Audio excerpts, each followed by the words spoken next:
So other things that we thought about was the idea that positive classroom behaviour, managing classroom behaviour positively impacts the teaching and the learning, and effective classroom management is critical aspects for students to have success. So, a few other things that we thought about was the idea of using praise and any praise strategies. For example, contact with parents. Students always really like that, however you do that. I've said that I really like to use the idea of choice. So students can choose to do a task now, or they can complete it later on. So, how do you, go on, Adelia, you've got your hand up. Adelia's got her hand up. Adelia, go for it. Yeah, good afternoon, Alex. Good afternoon, Sarah. Afternoon, how are you? I'm fine, thank you. Good. Yeah, I just wish to say, in order to deliver effective lessons in a big classroom, it's really challenging, like the other colleague just spoke, because you have little time to finish in that class and go. One of the strategies I usually try to use is to pay attention to, that is, concentrate on those students who are always distracted in class. So what I do is that I make sure I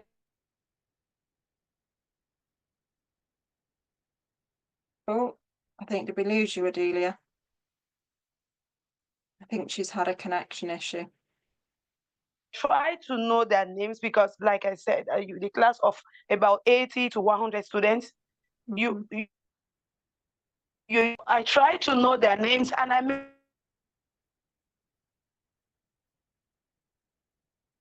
make them to know everybody has an assignment. I think we're struggling a bit with the connection. Adelia, we're just losing you a little bit. Instead of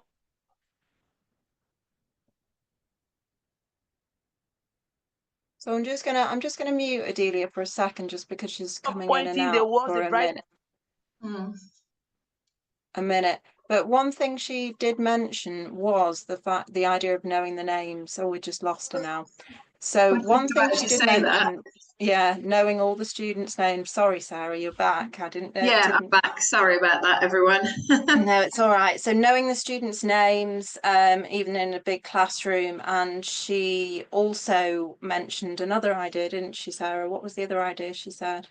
I missed the second idea. Sorry. Okay. My signal was But yeah. cutting out. No, don't worry. Knowing everybody's names is a really good idea to making sure that we at least know and can identify and try and build a relationship with those students. And that comes hand in hand with seating plans. I think seating plans is a good behaviour strategy, because as you organise your students, you will be learning their names. So seating plans is a really good tool that I use quite a lot in my classroom, and I'm constantly tweaking them, shuffling students, so they're kept on their toes as well, and it shows that you're in control in the classroom, you're the leader, if you like, in the classroom, and also you'll get to know the names a lot quicker if you have your seating plans arranged and to hand all the time. Yeah, I think that's a brilliant idea. In terms of any other ideas for planning and delivering effective lessons in a classroom, anybody got any top tips, even if it's not for a big classroom? Yes, what are your top tips? Go on, Boris. Yes, I think I have something that I do. I think for a large classroom, when planning, you can involve the learners when you're planning a lesson, where you give what we call student-led rules when you're delivering your lesson. For example, if you're teaching an English class and the class is quite large, you could get some students whom you know can read and have them read a text, have them read the instructions. When you do that, they are going to be more engaged in the lesson, and they all know that at any time you'll be using them to be part of that lesson. So you do student-led role in teaching large classes. So in that case, I think you'll be able to manage and have an effective class. I agree with you, Boris, actually, because when you use the students to lead groups or to lead different activities, it helps foster relationships and it gives them a responsibility in their own learning. And so everyone becomes a stakeholder, everyone gets involved because their peers have responsibilities and it gives them more of a sense of ownership of the lesson. It belongs to them, it's about their learning. So I really agree with that, Boris. Great point. Thank you. Thank you. We've got a comment off Facebook, Maria McIntosh. She has an idea for behaviour management. She said use a code word that makes everyone stop and pay attention. So you have one word that when you say that word, it means everybody has to stop and pay attention. That's a really nice idea. Thank you so much, Yeah. Maria. If Like anybody else is on word, Facebook joining, please, exactly, then do let us know.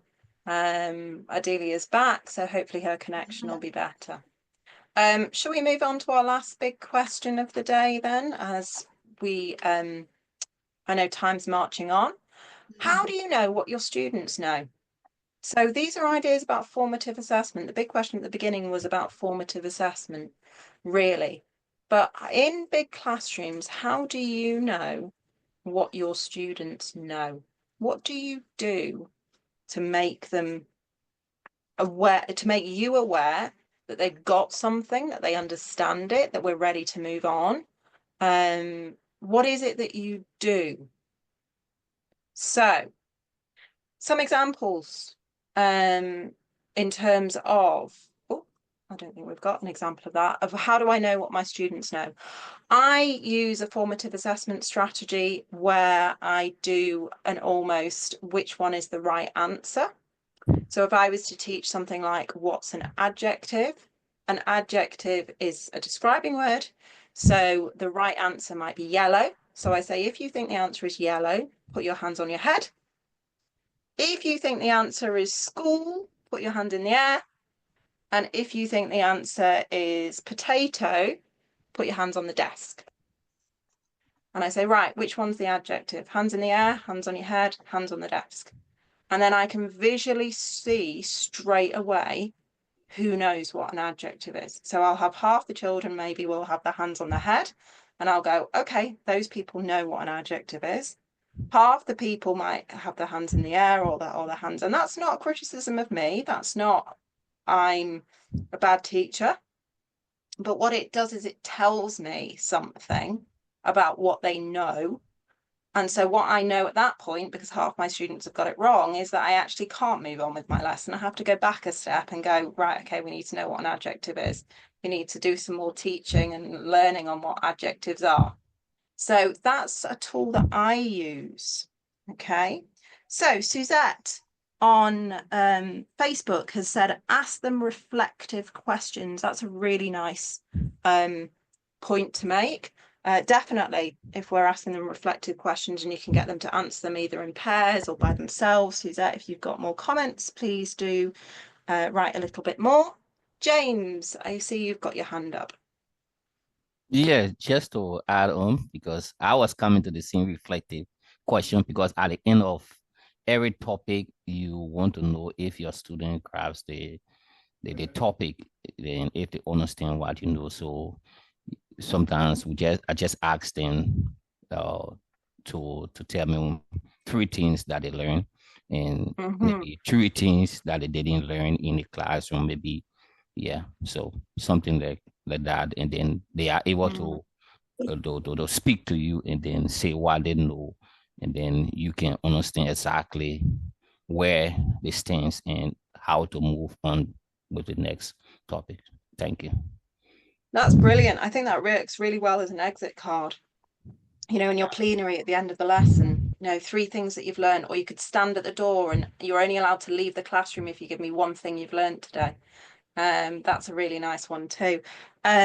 Suzette has just added to that. She said, state what they have learnt in their own words. And that kind of adds to what James is saying as well.